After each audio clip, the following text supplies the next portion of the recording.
If you're seeing anyone but especially a guy and he suddenly starts getting mean, angry and annoyed with you all the time, doesn't ever want to see you or go out, he's not going to go back to the way he was and you will be accepting crumbs the rest of the relationship.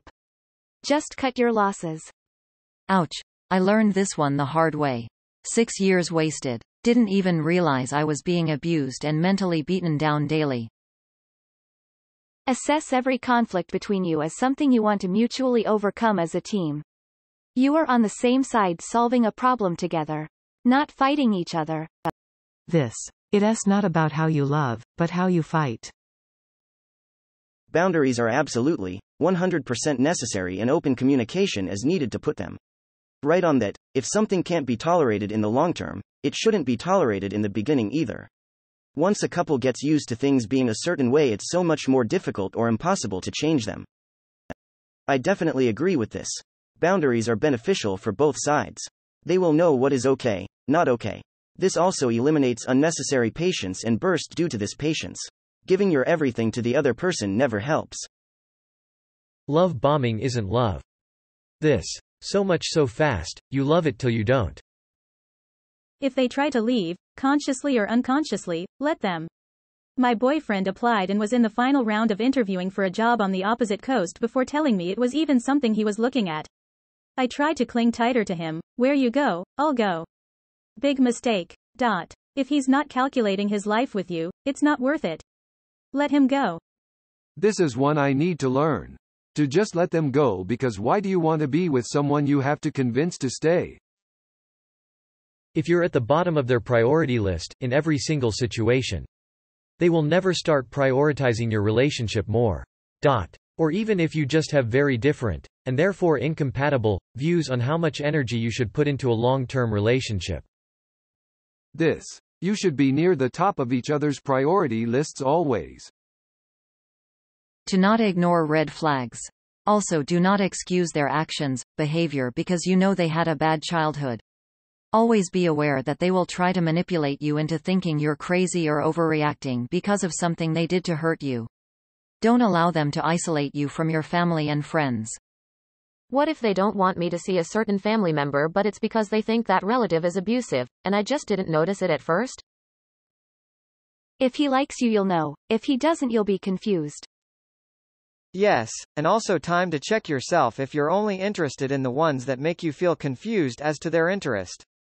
Time for some self-analysis if that's the case.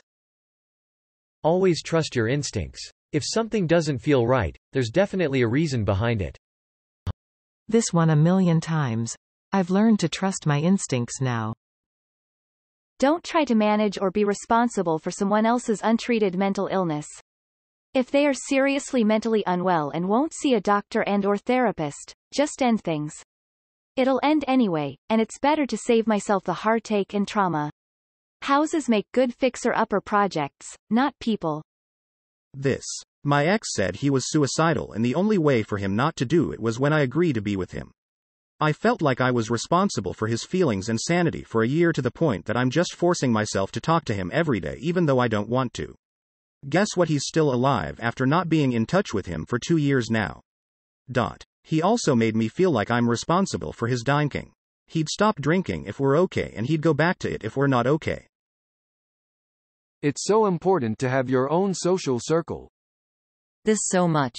Now that I'm older and more okay being on my own, I don't see myself ever making the same mistake. But when I was in high school and college, my ex would frequently use social triangulation and make me feel like a shitty person.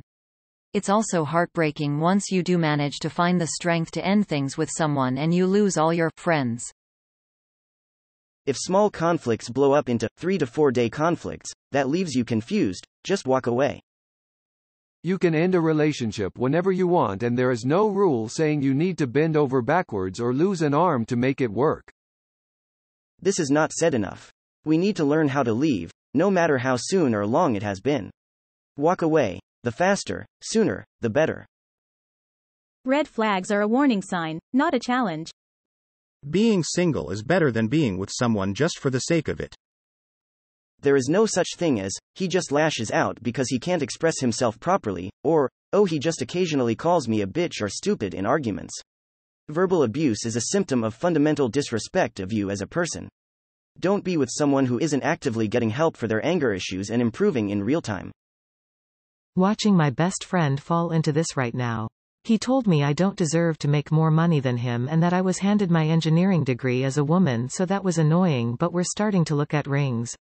I'm so worried for her. Don't waste time for a guy who put you down or tells you you are not enough. This. You can't fix him. Every bad quality will be amplified the longer you're with him. It gets worse, not better. If he's not doing anything around the household now, don't expect him to be dad of the year if you have children. He'll do nothing. Oh wow, 1,000,000% this. Spot on. If they're giving mixed signals, leave. Every time a guy was giving me mixed signals, they were just messing around and always ended up leaving. If they truly want to be with you, they'll do everything to prove that to you. Thanks for this. I feel like we all know better, but we forget this when we're infatuated. This is a nice reminder. If you are becoming the crazy one, leave. It's not a healthy relationship no matter how much you work on yourself. I don't like who I've become with you, was a turning point for me in a previous relationship. This is good advice. Discuss everything before you get together.